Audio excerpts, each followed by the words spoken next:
Alhamdulillah, wassalatu wassalamu ala rasulillah wa ala alihi wa sahbihi wa man walah, wala hawla wala quwwata illa billahi, amma ba'd. Fa ikhwani fid din wa akhwati fillah, rahimani wa rahimakumullah.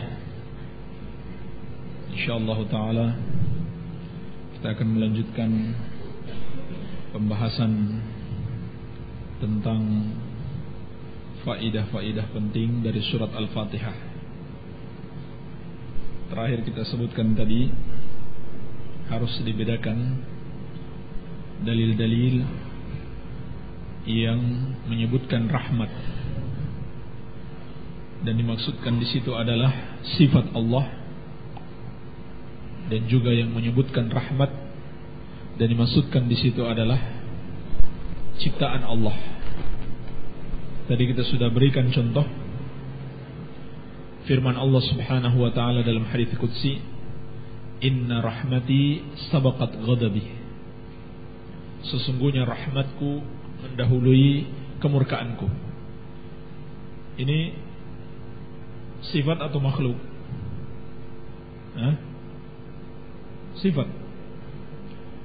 Sifat Allah Subhanahu wa taala. Adapun dalam sabda Nabi sallallahu alaihi wasallam, "Inna lillahi mi'ata rahmah, anzala minha rahmatan wahidah." Sesungguhnya Allah memiliki 100 rahmat, kemudian Allah turunkan satu rahmat ke muka bumi. Ini adalah rahmat yang merupakan makhluk ciptaan Allah Subhanahu wa taala. Baik. Ini beberapa dalil atau beberapa pelajaran dari Ar-Rahmanir Rahim. Kita masuk pada ayat yang berikutnya. Allah Subhanahu wa taala berfirman, Maliki yaumiddin. Allah Maliki yaumiddin, Raja hari pembalasan. Raja hari pembalasan. Dalam ayat yang mulia ini terkandung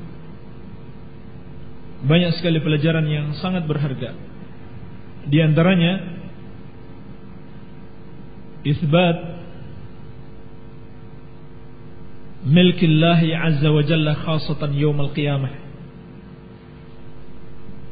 Penetapan akan kepemilikan Allah Subhanahu wa taala secara khusus pada hari kiamat. Atau mulkillah, kekuasaan Allah secara khusus pada hari kiamat.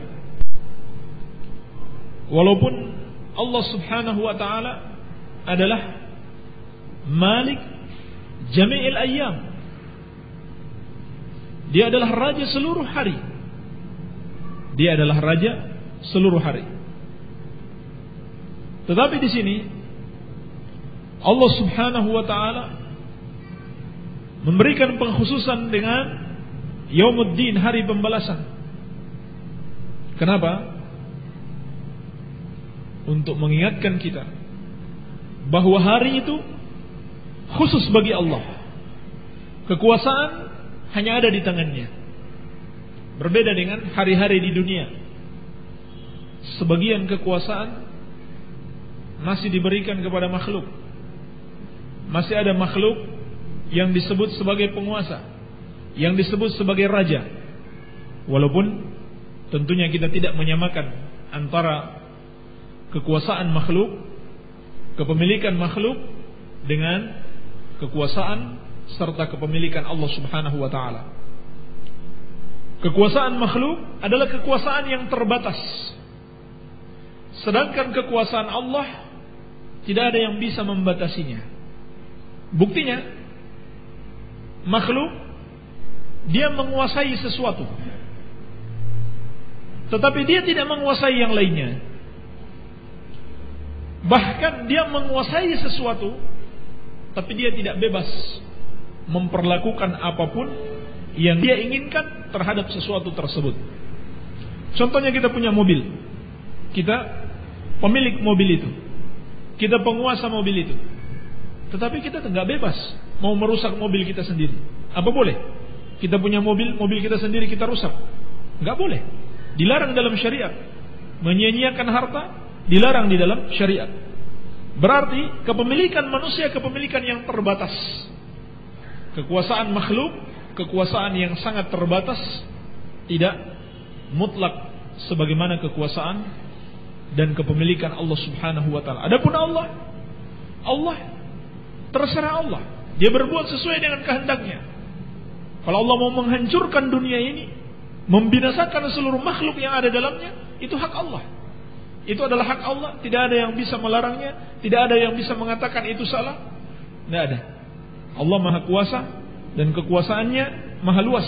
Allah bebas berbuat apa saja sesuai dengan kehendaknya, tidak seperti makhluk yang serba terbatas. Iya. Dan di sini Allah ingatkan secara khusus bahwa hari kiamat adalah benar-benar di bawah kekuasaan Allah. Artinya tidak ada satu makhluk pun yang diberikan kekuasaan pada hari itu, bahkan untuk sekedar mengucapkan satu kata. Jangankan menguasai sesuatu, untuk sekedar mengucapkan satu kata, dia harus izin kepada Allah terlebih dahulu. Dia tidak berani, dia takut. Karena Allah tunjukkan pada hari itu kekuasaannya. Sehingga dalam Al-Quran Allah mengatakan limanil mulkul yaum. Artinya ini yang Allah akan katakan pada hari kiamat. Limanil mulkul yaum. Milik siapa kekuasaan pada hari ini? Tidak ada satupun yang berani menjawab. Tidak ada satupun yang berani untuk sekedar mengucapkan satu kata saja. Allah kemudian dia sendiri yang menjawab, lillahi al-wahidil qahhar. Milik Allah yang maha satu lagi maha perkasa. Inilah yang ada pada hari itu. Sehingga Allah Subhanahu wa taala benar-benar menampakkan kekuasaannya, menampakkan kehebatannya pada hari itu. Allah mengatakan sebagaimana dalam hadis qudsi, aina mulkul ard, aina al-jabbarun, aina al-mutakabbirun. Di mana raja-raja dunia? Di mana raja-raja yang zalim? Di mana orang-orang yang sombong? Ditantang semuanya. Maka tidak ada satupun yang berani menantang Allah Subhanahu wa taala. Tidak ada satupun yang berani untuk sekedar menjawab tantangan tersebut. Maka benar-benar Allah Subhanahu wa taala tampakkan kekuasaannya. Sehingga ayat yang mulia ini mengingatkan kita akan dahsyatnya pada hari kiamat. Mengingatkan kita akan pertanggungjawaban yang akan kita hadapi pada hari kiamat. Bahwa setiap kita akan mendapatkan balasan. Oleh karena itu, pelajaran penting yang bisa dipetik dari ayat ini adalah itsbatul ba'tsi wal jaza. Penetapan adanya hari kebangkitan dan hari pembalasan. Sebagaimana dalam ayat ini juga terdapat pelajaran hasul insan 'alal amal lidzalikal yaum. Dorongan kepada manusia untuk beramal dalam rangka menghadapi hari tersebut. Jangan beramal karena dunia yang begitu rendah. Maka senantiasa kita ingat adanya hari pembalasan, adanya hari kebangkitan untuk dibalas setiap amalan kita. Semua ini insyaallah taala akan mendorong kita untuk beramal menghadapi hari tersebut. Baik. Kemudian dikatakan para ulama, 3 ayat ini, Alhamdulillahi Rabbil Alamin, Ar-Rahmanir Rahim, Maliki Yawmiddin, adalah 3 ayat pertama dalam surat Al-Fatihah dan disebutkan secara berurut. Dan ini ada makna yang sangat mendalam, ada makna yang besar di baliknya, yaitu untuk menjelaskan kepada kita arkanul ibadah, rukun-rukun ibadah, yaitu rukun-rukun yang senantiasa harus ada bersama kita tatkala kita beribadah kepada Allah Subhanahu wa taala. Rukun yang pertama terkandung dalam alhamdulillahi rabbil alamin, yaitu rukun al-mahabbah, cinta kepada Allah. Kenapa? Karena kita mengucapkan alhamdulillahi rabbil alamin untuk mensyukuri setiap kenikmatan yang Allah anugerahkan kepada kita. Kalau begitu, ayat ini mengingatkan kita Allah Subhanahu wa taala adalah pemberi kenikmatan, sehingga yang memberikan kenikmatan kepada kita mestilah kita cintai. Mestilah kita cintai. Ini konsekuensi dari pemahaman terhadap ayat ini. Kalau kita tahu Allah yang memberikan kenikmatan kepada kita, mestilah muncul dalam diri kita kecintaan kepada Allah Subhanahu wa taala. Kecintaan kepada Allah Subhanahu wa taala. Iya. Kalaulah kepada orang tua kita, demikian pula kepada pasangan-pasangan kita, demikian pula kepada orang-orang yang kita cintai. Kita cinta kepada mereka karena kebaikan mereka kepada kita, karena jasa-jasa mereka kepada kita, maka Allah lebih pantas untuk dicintai. Allah lebih pantas untuk dicintai dikarenakan kebaikan Allah Subhanahu wa taala kepada kita jauh lebih besar dibandingkan yang diberikan makhluk kepada kita. Oleh karena itu, Allah kabarkan kepada kita tentang sifat kaum mukminin, bahwasannya mereka itu mencintai Allah dan Allah pun mencintai mereka. Bahkan asyaddu hubban lillah, sangat kuat kecintaan mereka kepada Allah melebihi kecintaan orang-orang yang menyembah kepada selain Allah, kepada Tuhan-Tuhan mereka. Maka kaum mukminin lebih kuat cintanya kepada Allah dibanding kecintaan kaum musyrikin terhadap Tuhan-Tuhan mereka. Iya. Ini rukun yang pertama. Rukun yang kedua, ar-raja, pengharapan. Terkandung di dalam ayat Ar-Rahmanir Rahim. Ar-Rahmanir Rahim. Apa artinya kita beriman dengan Ar-Rahmanir Rahim? Mestinya ada dalam diri kita sifat pengharapan. Kita harapkan rahmat Allah Subhanahu wa taala. Kita tidak boleh putus asa dengannya. Dan orang yang berharap rahmat Allah, mestilah dia melakukan amalan untuk meraih rahmat Allah tersebut. Dan Allah telah kabarkan dalam Al-Quran, "Faman kana yarju liqa'a rabbih falyamal amalan salihan wa la yusyrik bi'ibadati rabbih ahada."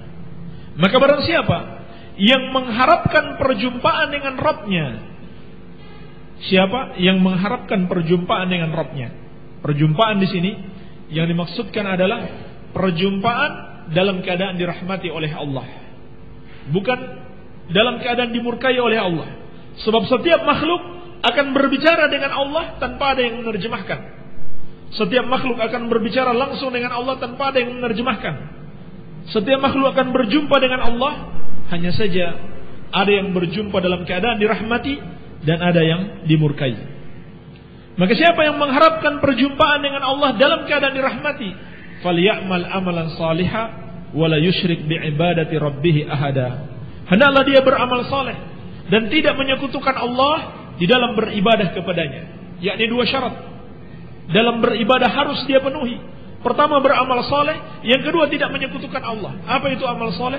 Amal saleh adalah yang meneladani Rasulullah sallallahu alaihi wasallam, tidak menyekutukan Allah, yakni memurnikan ibadah hanya kepada Allah dan ikhlas semata-mata beribadah kepadanya. Dua syarat diterimanya ibadah. Ini bukti orang yang mengharapkan rahmat Allah, mengharapkan perjumpaan dengan Allah dalam keadaan dirahmati. Maka ini sifat yang kedua, rukun ibadah yang kedua yang harus dimiliki oleh seorang hamba, dihadirkan dalam dirinya pengharapan kepada Allah Subhanahu wa taala dan dibuktikan dengan amalannya. Bukti dia mengharapkan rahmat Allah, dia beramal dengan ikhlas dan ittiba kepada Rasulullah sallallahu alaihi wasallam. Iya. Kemudian sifat yang ketiga atau rukun yang ketiga adalah al-khauf. Ini adalah makna dari firman Allah Subhanahu wa taala Maliki Yaumiddin. Allah raja hari pembalasan. Kalau kita imani hal ini, kalau kita yakini, mestilah muncul dalam diri kita al-khauf, rasa takut kepada Allah Subhanahu wa taala. Iya. Maka dengan ini kita menjalankan perintah-perintah Allah dan menjauhi larangannya. Itu bukti rasa takut seseorang kepada Allah. Oleh karena itu, orang yang paling takwa kepada Allah karena dia paling mengenal Allah. Dia mengenal Allah, muncul rasa takutnya kepada Allah Subhanahu wa taala. Maka semakin seorang mengenal Allah, semakin akan dia takut kepada Allah Subhanahu wa taala. Oleh karena itu Allah mengatakan, "Innama yakhsyallaha min ibadihi al-ulama." Hanyalah yang takut kepada Allah dari hamba-hambanya adalah al-ulama. Ay al-ulama'u billah, kata Ibnu Abbas radhiyallahu taala anhuma, yaitu orang-orang yang berilmu tentang Allah Subhanahu wa taala. Maka bagaimana kecintaan kita kepada Allah, pengharapan kita kepadanya dan rasa cinta, rasa takut kepadanya, itu tergantung dengan ilmu kita tentangnya. Iya. Kemudian setelah itu kita ucapkan iyyaka na'budu wa iyyaka nasta'in, hanya kepadamu kami beribadah dan hanya kepadamu kami mohon pertolongan. Ay a'buduka ya Rabbi bima mada min hadhihi thalath, bimahabbatika wa rajaika wa khaufika. Maknanya adalah aku beribadah kepadamu wahai Rabbku dengan 3 perkara ini yang telah berlalu, yang telah diingatkan dalam 3 ayat ini. Ini maknanya. Kenapa diperurutkan sedemikian rupa? Alhamdulillahirabbil alamin, Ar-Rahmanir Rahim, Maliki Yaumiddin. Kemudian iyyaka na'bud, hanya kepadamu kami beribadah, yakni dengan 3 sifat yang terkandung di dalam ayat sebelumnya. Ini yang dijelaskan para ulama kita. Ibadah harus disertai dengan cinta kepada Allah, pengharapan kepadanya, rasa takut kepadanya. Ini 3 pilar, 3 rukun dalam ibadah. Kapan hilang salah satunya, binasalah kita akan menyimpang. Seperti kalau kita beribadah kepada Allah hanya berdasarkan cinta saja, maka ini adalah ibadahnya sufiyah, ibadahnya orang-orang sufi. Kata mereka, gak perlu takut dengan azab Allah, gak perlu mengharapkan rahmat Allah, gak perlu mengharapkan surga Allah. Kata mereka, itulah keikhlasan. Ini kalau mereka berbicara ikhlas tanpa didasari oleh ilmu. Mengharapkan rahmat Allah, mengharapkan surganya, mengharapkan pahalanya, sama sekali tidak menafikan keikhlasan. Takut dengan nerakanya, takut dengan kemurkaannya, sama sekali tidak menafikan keikhlasan. Bahkan itu adalah bagian dari keikhlasan. Maka jangan katakan ikhlas itu artinya tanpa pamrih. Kalau yang dimaksudkan tanpa pamrih dari manusia, betul. Tapi kalau tanpa pamrih dari Allah, itu salah. Bukan ikhlas maknanya tanpa pamrih. Iya. Bahkan mesti mengharapkan kebaikan, pahala, ganjaran yang baik dari Allah Subhanahu wa taala dan dijauhkan dari azabnya. Oleh karena itu, Allah Subhanahu wa taala memuji para nabi dan rasul dan orang-orang saleh. Yad'unana raghaban wa rahaba. Mereka beribadah kepada kami dalam keadaan harap-harap cemas, harap dan takut. Wa yarjuna rahmatahu wa yakhafuna 'adzabah. Dan mereka beribadah dalam keadaan mengharapkan rahmat Allah dan takut dari azabnya. Ini pujian Allah kepada para nabi dan rasul alaihi wassalatu wassalam. Berarti seakan-akan kaum sufi itu mengklaim mereka itu lebih baik dari para nabi dan rasul alaihi wassalatu wassalam. Dan inilah yang namanya kebodohan. Iya. Ini diantara faidah penting dari 3 ayat yang pertama.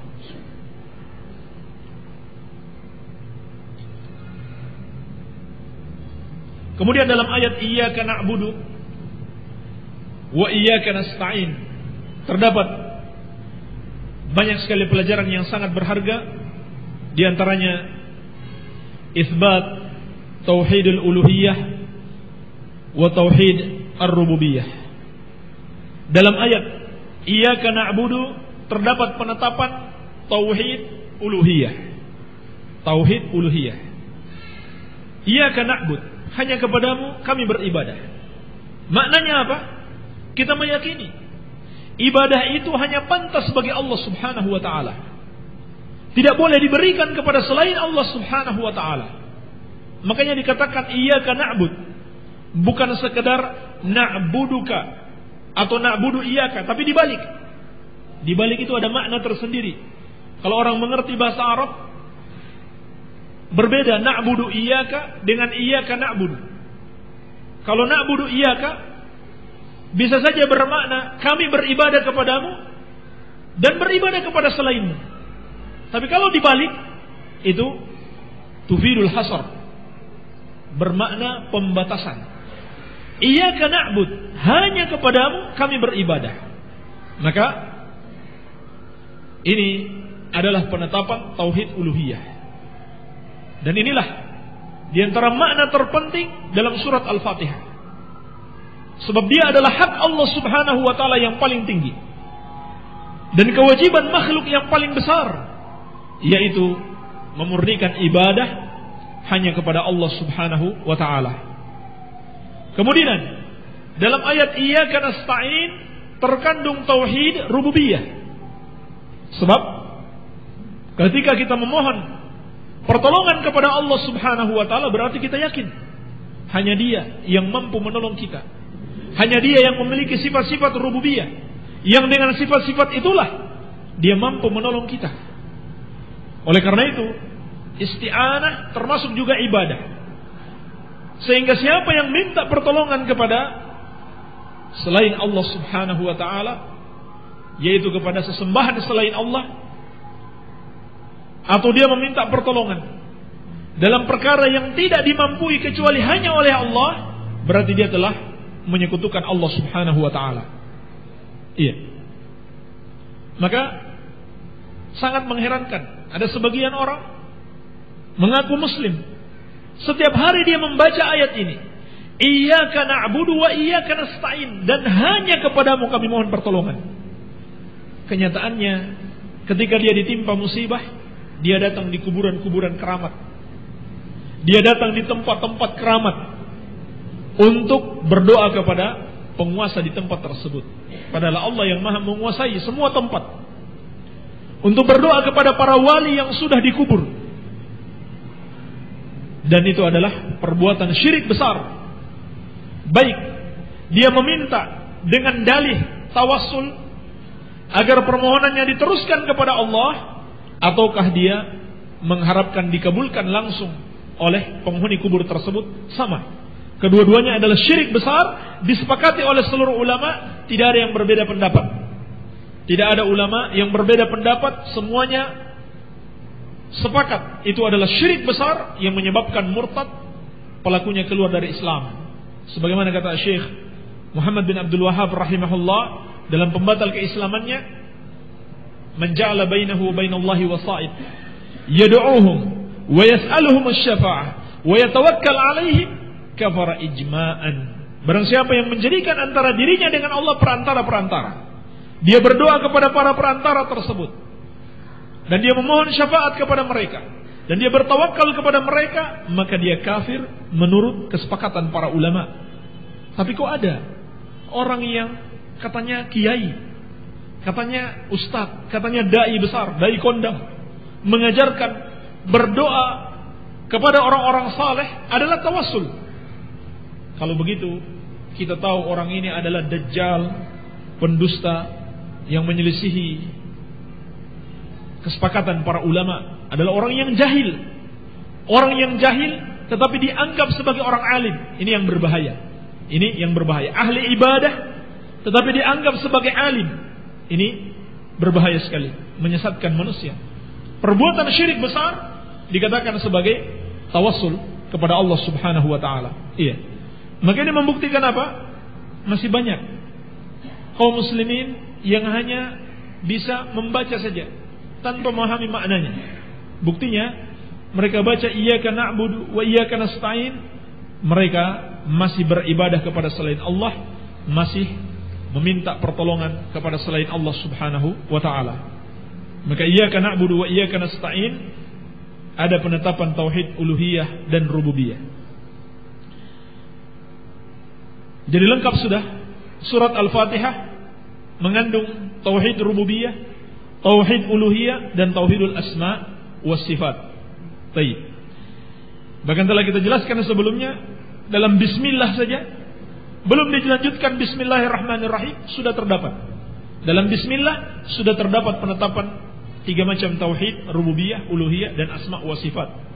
Jadi kalau ada yang nanya, ini pembagian dari mana? Siapa yang ciptakan? Bacakan saja dalilnya, bacakan saja ayatnya. Ini bukan pembagian yang bid'ah. Bahkan disepakati seluruh ulama. Al-Quran was sunnah semuanya, kalau mau diteliti, tidak keluar dari 3 macam tauhid ini. Bil istiqra. 3 macam tauhid ini disimpulkan bil istiqra, yaitu penelitian secara menyeluruh. Seluruh dalil Al-Quran dan sunnah yang berbicara tentang Allah, yang berbicara tentang tauhid, tidak keluar dari 3 macam tauhid ini.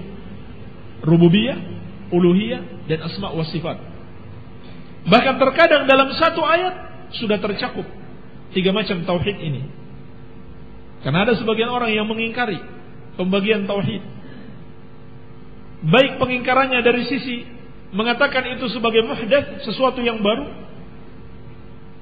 ataupun dari sisi menambah dengan pembagian tauhid yang lain. Yang mengingkarinya adalah kaum sufi, adalah ahlul bid'ah dari kalangan sufiyah dan semisal mereka. Dan telah ditulis buku-buku tentang hal tersebut. Bahkan mereka menyamakan 3 macam tauhid ini dengan Trinitas di kalangan Nasrani. Sungguh jauh berbeda. Sungguh jauh berbeda.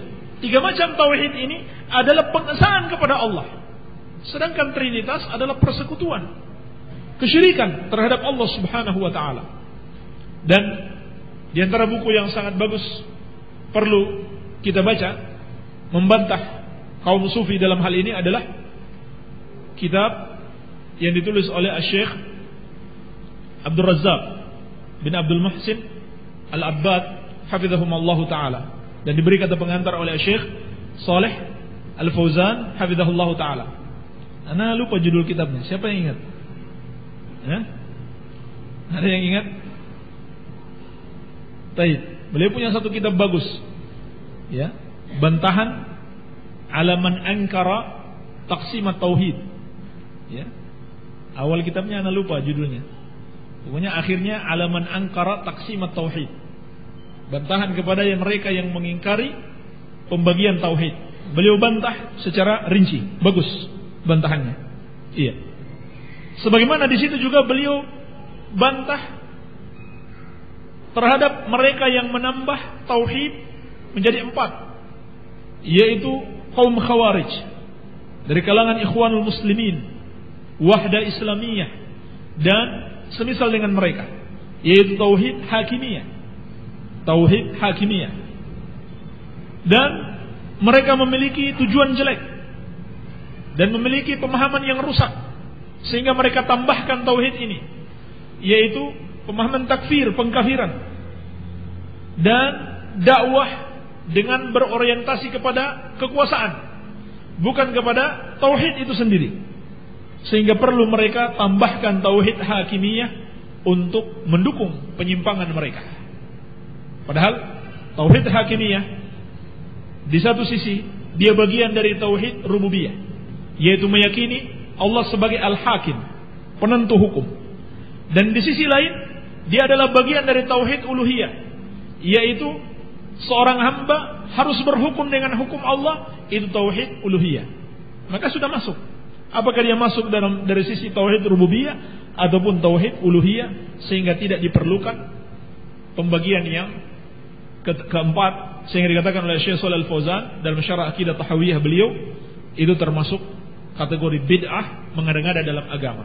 Dan pembagian 3 macam tauhid ini disepakati ijma para ulama. Ijma para ulama akan makna 3 macam tauhid kebenarannya. Baik. Kemudian firman Allah Subhanahu wa taala selanjutnya,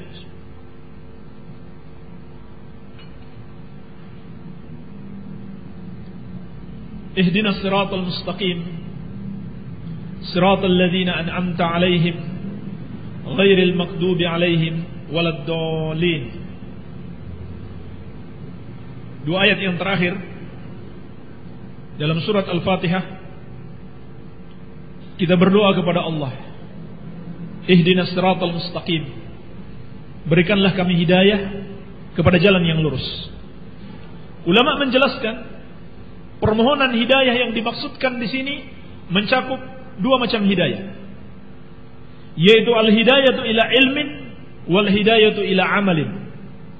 Hidayah kepada ilmu dan hidayah kepada amalan. Kedua-duanya mencakup dalam doa kita kepada Allah. Kita minta diberikan petunjuk kepada ilmu, dan kita minta diberikan taufik untuk mengamalkan ilmu yang sudah kita ketahui. Kalau begitu, mesti ada usaha dari dalam diri kita. Untuk apa? Untuk menuntut ilmu dan untuk mengamalkan ilmu yang kita pelajari. Kenyataannya kaum muslimin banyak sekali yang mengucapkan ayat ini setiap hari, tapi mereka tidak mau menuntut ilmu. Sama saja. Kita minta rizki kepada Allah, kita mesti berusaha mencari rizki tersebut. Sama. Kita mohon hidayah, kita harus menempuh sebab-sebab untuk mendapatkan hidayah, yaitu menuntut ilmu agama, kemudian berusaha mengamalkan ilmu tersebut. Iya. Maka ini harus dipahami. Demikian pula dijelaskan para ulama. Hidayah yang kita maksud, yang kita minta di situ mencakup al-hidayah ilal Islam wal hidayah fil Islam. Apa bedanya? Al-hidayah ilal Islam wal hidayah fil Islam, yaitu hidayah kepada tauhid dan hidayah kepada sunnah sekaligus. Hidayah kepada tauhid, yaitu selamat dari kesyirikan dan kekufuran. Hidayah kepada sunnah, selamat dari kebid'ahan dan dari penyelisihan terhadap sunnah Nabi sallallahu alaihi wasallam. Ini kedua-duanya harus disempurnakan. Bukan sekedar hidayah kepada tauhid saja, kemudian setelah itu kita berbuat bid'ah di dalam agama, kita menyelisihi petunjuk-petunjuk Nabi sallallahu alaihi wasallam. Tetapi 2 macam hidayah. Dan dahulu salaf hampir-hampir tidak bisa membedakan mana yang lebih besar dari 2 hidayah tersebut. Sebagaimana dikatakan Abul Aliyah rahimahullahu taala, laqad manna Allahu alayya ni'matain la adri ayyatahuma a'zam an hadani lil Islam wa alla yaj'alani haruriya. Sungguh Allah telah memberikan nikmat kepadaku 2 kenikmatan yang aku tidak tahu mana yang lebih besar. Allah memberikan hidayah kepadaku untuk masuk Islam, ataukah Allah tidak menjadikan aku sebagai pengikut Khawarij. Dalam riwayat yang lain beliau mengatakan pengikut Rafidah. Artinya apa? 2 kenikmatan ini sama-sama besar. Sebab seorang kalau dia tidak mendapatkan nikmat tauhid, sudah pasti dia diazab, dan akan diazab dengan azab yang sangat pedih, kekal dalam neraka. Kemudian kalau dia tidak mendapatkan nikmat sunnah, walaupun dia sudah mentauhidkan Allah, dia pun masih terancam dengan azab. Karena Nabi sallallahu alaihi wasallam mengatakan, laqad tarattukum 'alal bayda lailuha kanahariha la yazigu anha illa halik. Sungguh aku telah tinggalkan kalian di atas sesuatu yang putih, sehingga malamnya bagaikan siangnya, tidak ada yang menyimpang darinya kecuali dia binasa. Demikian pula dalam hadithul iftiraq, wa sataftariqu ummati ala 73 firqah kulluha fin nari illa wahidah ma ana alaihi wa ashabi. Umatku akan terpecah menjadi 73 golongan, semuanya di neraka kecuali 1 yang mengikuti aku dan para sahabatku. Yang mengikuti aku dan para sahabatku adalah golongan yang selamat, golongan yang mendapatkan nikmat sunnah. Maka kalau begitu, apabila seorang belum mendapatkan nikmat sunnah, hidayah kepada sunnah, dia masih terancam. Juga dia bisa jadi kembali menyekutukan Allah subhanahu wa ta'ala. Iya, sebagaimana kaum Khawarij. Khawarij itu sebagian dikafirkan para ulama. Ulama ketika menjelaskan makna sabda Nabi sallallahu alaihi wasallam, yamruquna minad din, murukas sahmi minar ramiyah. Mereka melesat dari agama, keluar dari agama, bagaikan anak panah yang menembus buruannya. Berdasarkan ayat ini, sebagian ulama mengkafirkan. Kapan dikafirkan? Ulama sepakat bahkan, kalau mereka menghalalkan apa yang Allah haramkan, maka kafirlah. Yaitu mereka menghalalkan darah kaum muslimin. Tentunya setelah penegakan hujjah kepadanya, maka dikafirkan. Demikian pula kaum Syiah. Bid'ahnya, tadinya bid'ah, kemudian mengantarkan kepada kesyirikan dan kekufuran. Awalnya hanya mengatakan Ali radhiyallahu anhu lebih mulia daripada Abu Bakar. Kemudian meningkat, mestinya khilafah diberikan kepada Ali. Abu Bakar dan Umar sudah merampas khilafah. Kemudian meningkat lagi, sebetulnya yang pantas dijadikan Nabi Ali, cuman malaikat Jibril salah memberikan wahyu. Harusnya kepada Ali, dikasih kepada Muhammad. Terus sampai pada akhirnya mereka mengatakan Ali adalah sesembahan mereka. Ini bahaya bid'ah. Bahaya kalau kita tidak mendapatkan hidayah kepada sunnah. Na'udzubillah, bisa jadi mengantarkan kepada kesyirikan dan kekufuran. Makna yang lain, kita sudah sebutkan dua macam ya, hidayah, makna hidayah. Pertama, hidayah kepada ilmu dan amal. Yang kedua, mencakup hidayah ilal Islam wa fil Islam. Dan makna yang ketiga, hidayah, permohonan yang kita maksudkan di sini adalah memohon kekokohan, keistiqamahan di dalam Islam. Sebab innamal a'mal bi khawatimiha. Sebagaimana kata Nabi sallallahu alaihi wasallam, amalan-amalan itu tergantung pengakhirannya. Maka makna kita selalu mengucapkan. Kenapa kita perlu untuk selalu mengucapkan? Dan tidak boleh kita gurur, tertipu dan ujub, merasa kagum terhadap diri kita yang telah Allah berikan hidayah kepada tauhid dan kepada sunnah. Oleh karena itu kita masih selalu perlu berdoa kepada Allah. Untuk apa? Minta keistiqamahan di atas hidayah sampai akhir hayat. Ini maknanya. Jangan kita katakan, kenapa lagi perlu meminta hidayah? Kan kita sudah masuk Islam, bahkan kita sudah mengenal sunnah. Sebab maknanya itu bukan sekedar kita mengenal, tetapi bagaimana kita bisa mengamalkannya. Dan bahkan bukan hanya sampai di situ, yaitu bagaimana kita bisa mengamalkannya sampai akhir hayat kita. Karena tidak ada yang bisa menjamin apakah di antara kita akan terus berada di atas hidayah sampai akhir hayatnya, ataukah dia disesatkan oleh Allah. Gak ada yang bisa berikan jaminan. Maka mesti terus menerus kita memohon pertolongan kepada Allah subhanahu wa ta'ala agar diberikan keistiqamahan.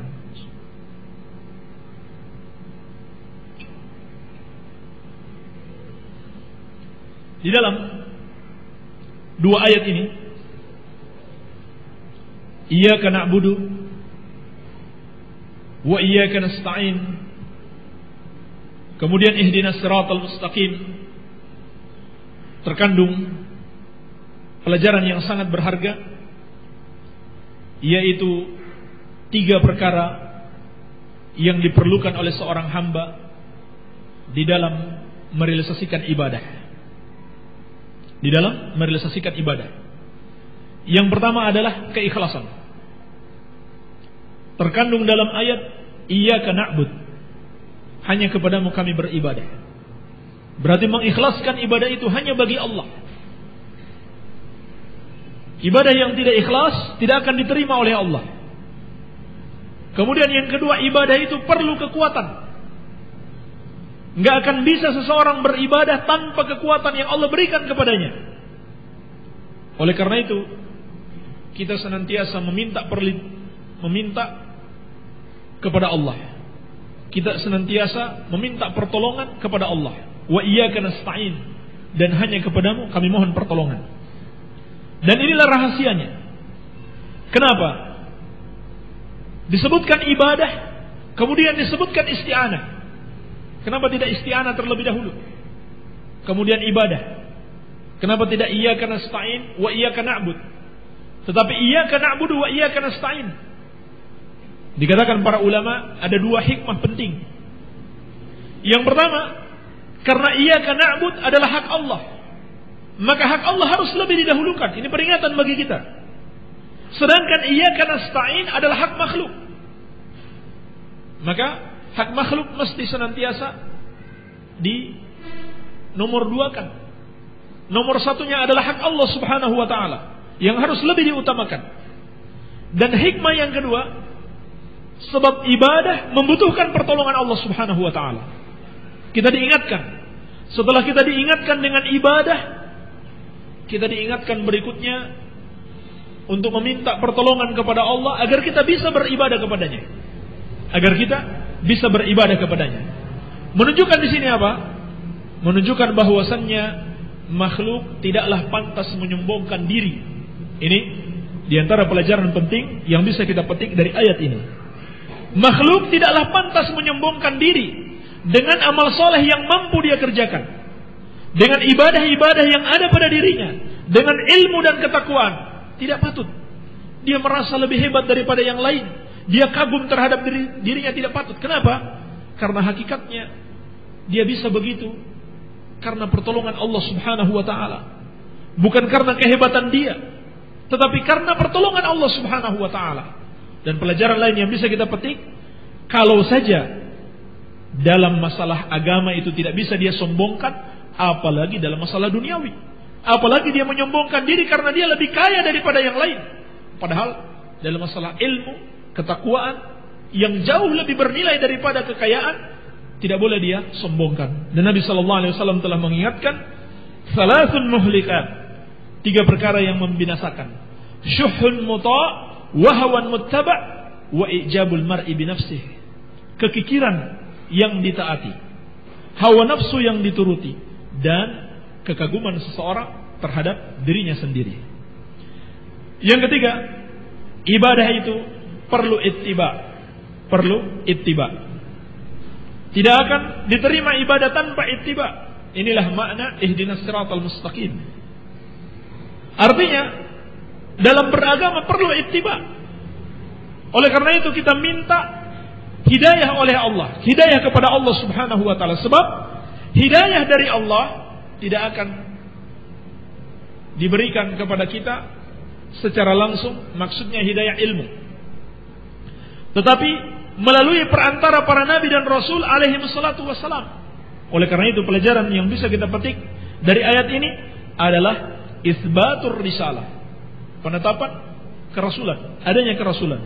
Sebab wahyu dari Allah tentunya tidak akan mungkin diberikan kepada seluruh manusia, namun melalui perantara para nabi dan rasul alaihi wassalatu wassalam. Maka ini 3 perkara yang akan menguatkan seseorang di dalam beribadah kepada Allah subhanahu wa ta'ala. Iya. Sebagaimana pelajaran yang bisa dipetik dari ayat ini adalah bantahan kepada seluruh ahlul bid'ah.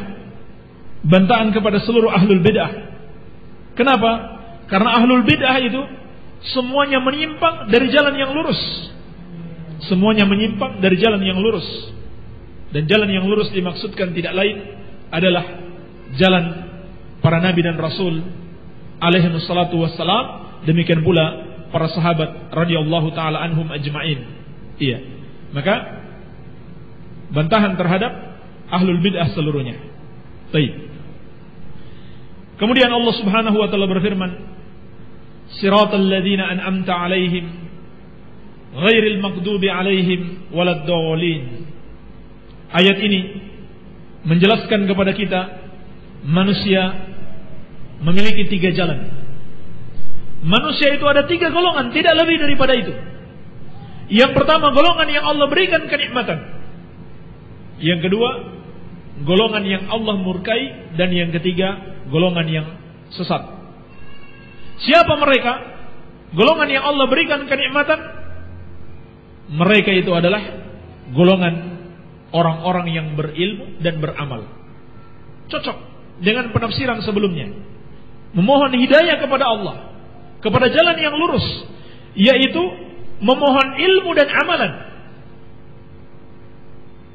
Dan itu adalah jalannya orang-orang yang Allah berikan kenikmatan, yaitu jalannya orang-orang yang Allah berikan ilmu dan berikan amalan. Siapa mereka?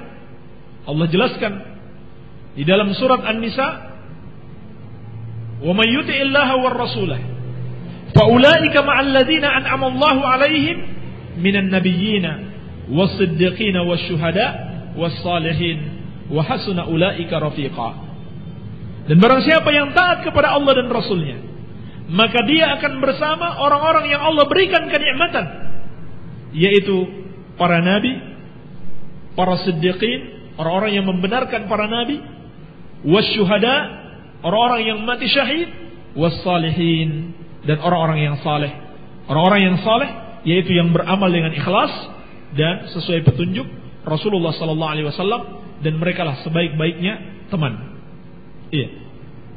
Inilah yang dimaksud dengan orang-orang yang Allah berikan kenikmatan, yaitu para nabi dan rasul alaihi wassalatu wassalam dan pengikut mereka. Apa sifat mereka? Telah dijelaskan sebelumnya, yaitu berilmu dan beramal. Adapun yang dimaksudkan dengan orang-orang yang dimurkai dan orang-orang yang sesat, maka Nabi sallallahu alaihi wasallam sendiri telah menafsirkannya sebagaimana dalam hadis yang diriwayatkan oleh Tirmidzi dari sahabat yang mulia Abu Hatim atau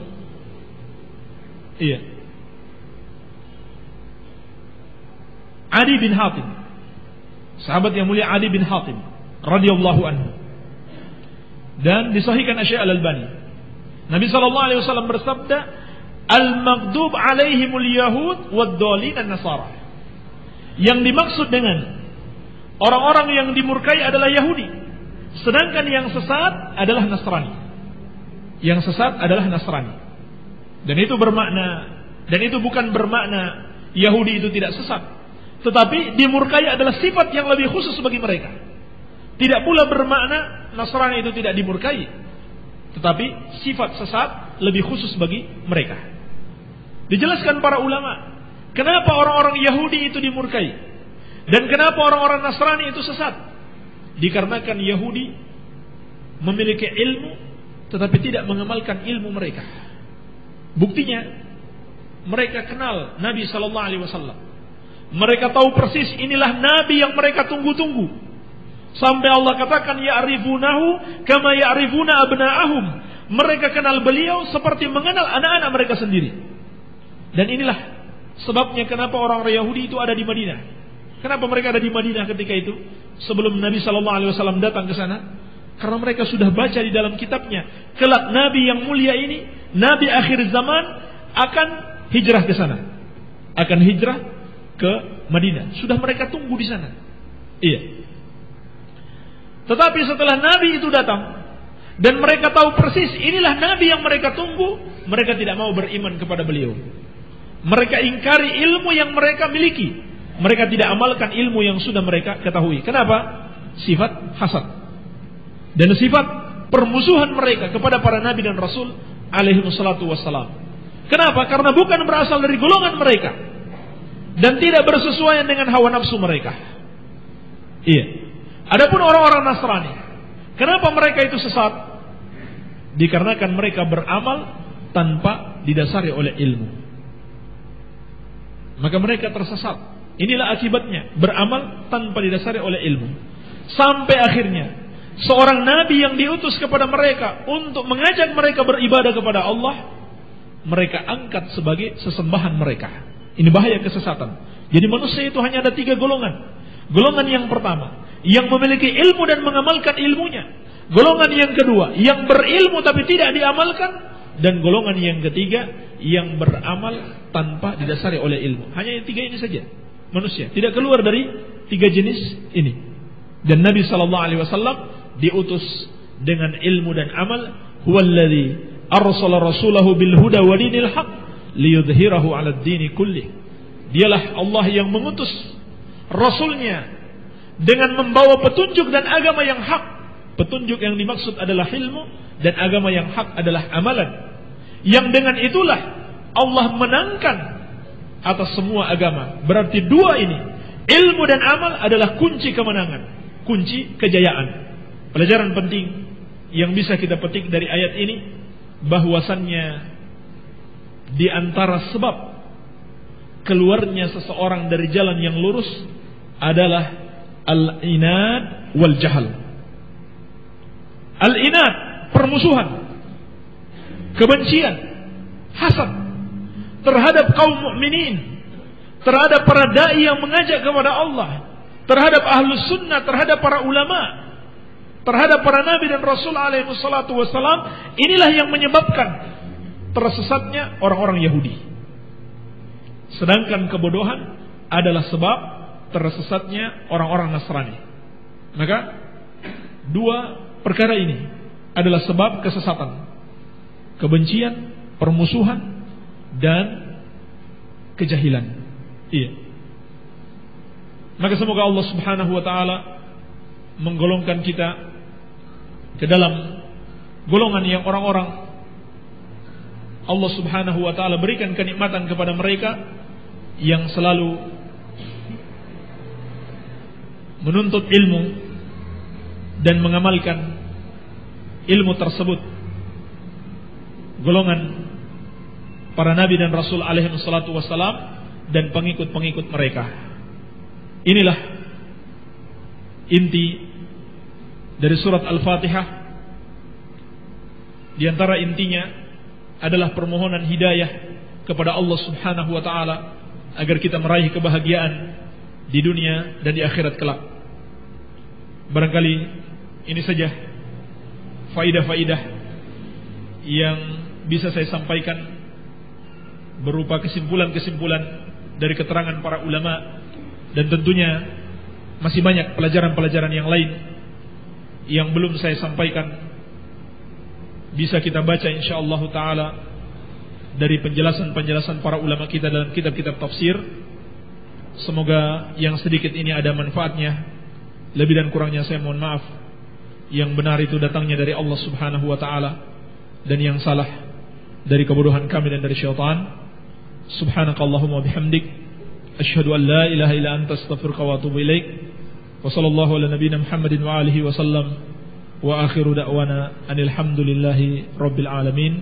Wassalamualaikum warahmatullahi wabarakatuh.